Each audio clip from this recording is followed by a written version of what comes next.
இன்றைய தினமலர் செய்தியில் திருப்பரங்குன்ற மலை உச்சி தீபத்தூணில் தீபம் ஏற்ற முடியலன்னு வருத்தப்பட்டாரே என தீக்குளித்த பூர்ணச்சந்திரனின் மனைவி இந்துமதி கதறல். மேலும் பூர்ணச்சந்திரன் குடும்பத்திற்கு கரூரை சேர்ந்த சோபனா இன்ஃபெக்ஸ் என்ற நிறுவனம் 10 லட்சம் ரூபாய் வழங்கியது.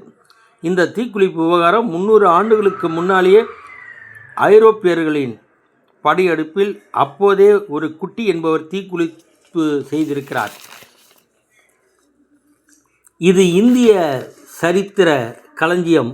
1791 1800 இடைப்பட்ட நேரத்தில் நூலின் பக்க எண் 94 குறிப்பிடப்பட்டுள்ளது. இதை எழுதியவர் வி. சிவனடி என்பவர். வங்கதேச சூழலை பயன்படுத்தும் பாகிஸ்தான் இந்தியாவுக்கு எதிராக தூண்டிவிட சதி. வணக்கம்.